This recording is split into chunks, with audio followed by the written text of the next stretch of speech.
Cardiopulmonary রিসাসিটেশনকে সংক্ষেপে CPR বলা হয়, যা একটি জীবনরক্ষাকারী কৌশল। কার্ডিয়াক অ্যারেস্টে আক্রান্ত ব্যক্তিকে বাঁচাতে আপনি এই কৌশলটি ব্যবহার করতে পারেন। কার্ডিয়াক অ্যারেস্ট হলো এমন একটি অবস্থা যেখানে একজন ব্যক্তির হার্টের কাজ করা বন্ধ করে দেয় এবং তার শ্বাস প্রশ্বাসও বন্ধ হয়ে যায়। কার্ডিয়াক অ্যারেস্টে ভুগছেন এমন ব্যক্তি যদি তৎক্ষণাৎ সিপিআর পেয়ে যায়, তবে সেই ব্যক্তির জীবন বেঁচে যেতে পারে। অন্যথায় কার্ডিয়াক অ্যারেস্ট কয়েক মিনিটের মধ্যে একজন ব্যক্তির জীবন কেড়ে নিতে পারে। তো চলুন দেখে নেওয়া যাক সিপিআর কিভাবে সম্পন্ন করা হয়। কোনো ব্যক্তি হঠাৎ পড়ে যাওয়ার সাথে সাথে তার পালস এবং শ্বাস প্রশ্বাস পরীক্ষা করে দেখুন। যদি ওই পড়ে যাওয়া ব্যক্তির শ্বাস এবং পালস বন্ধ হয়ে যায়, তবে এটি কার্ডিয়াক অ্যারেস্টের ইঙ্গিত দেয়। এই সময় সাহায্যের জন্য আপনাকে প্রথমে যা করতে হবে তা হলো লোকাল ইমার্জেন্সি নাম্বারে মেডিকেল হেল্পের জন্য ফোন করতে হবে। তারপর সাহায্য না আসা পর্যন্ত ওই ব্যক্তির বুকে এভাবে চাপ দিতে থাকুন। জোরে এবং দ্রুত চাপ দিতে হবে।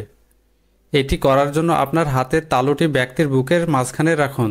তবে এক্ষেত্রে খেয়াল রাখতে হবে আপনার হাতের আঙুলগুলি যেন ওই ব্যক্তির বুকের বাম সাইডের দিকে অবস্থান করে।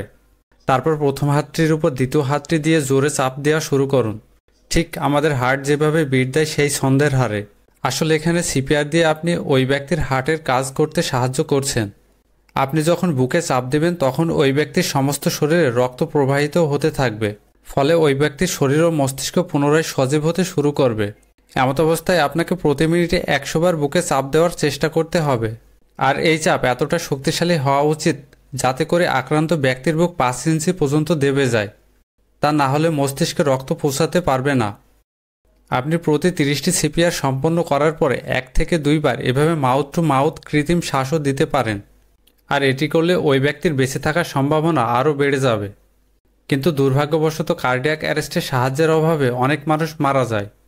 তাই আপনি কাউকে যখন কার্ডিয়াক অ্যারেস্টে আক্রান্ত হতে দেখবেন, তখন তাদের জীবন বাঁচাতে আপনার সিপিআর দেওয়ার চেষ্টা করা উচিত। তো বন্ধুরা, ভিডিওটি আপনার কাছে গুরুত্বপূর্ণ মনে হলে একটি শেয়ারের মাধ্যমে আপনার অন্যান্য বন্ধুদের দেখার সুযোগ করে দেবেন। ধন্যবাদ।